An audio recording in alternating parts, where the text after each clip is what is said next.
Hey guys, it's WebzForevz, and I'm going to be taking you through how THREEEE was made. First off, we'll start with episode 1's beat sheet. The beat sheet was basically a way for me to keep track of the A, B, C, and D plots of THREEEE, while also taking into account the 5-act structure and beats of the episode. You can see here we follow it throughout the episode, and even some of the dialogue notes I made translated directly into scenes. Hey, we did the right thing. No, we didn't.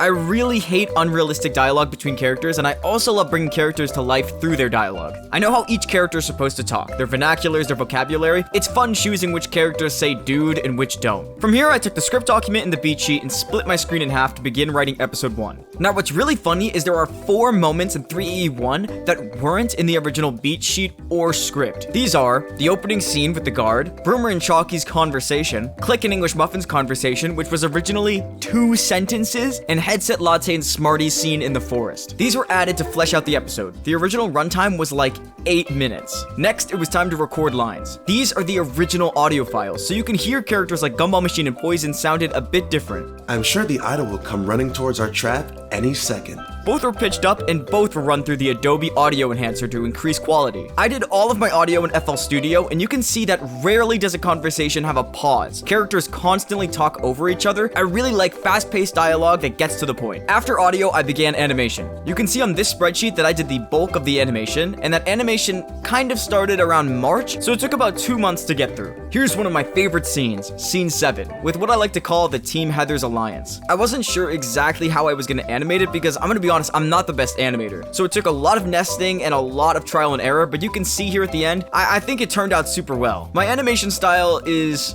very basic. I like to think that my animation is as average you can get without it being like bad, but without it being like praised. So no one's commenting like, wow, the animation is so good, but no one's like, ugh, that looked terrible. It gets things done and it gets them done fast. Next, you can see on Mogolo's channel, she did some animation as well, and you can even see the comparison between her scenes and my revisions. Finally, after all the animation was finished, I edited the episode in Premiere Pro. I added sound effects after the animation because I like to have more freedom while I animate, but that took a boatload of time to find all the right ones and make sure I didn't miss anything. Music came last, and it was difficult because I'm working with limited options. Kevin MacLeod is great, but I've used all of these songs before at some point. I'd love to make my own soundtrack, but it came down to the wire and I didn't have the time. I think in the end, it sounded just as it was supposed to though. The final cut of THREEEE 1 was uploaded 30 minutes before it was set to air, and turns out it had some like weird exporting error, so I had to delete the episode and re-upload it, which may have hurt the overall performance, but we'll never know. Overall, I had a blast making this episode, and I really appreciate all the help I got during the animation stage from my animators, and I've already started to work on the second one, so stay tuned for that.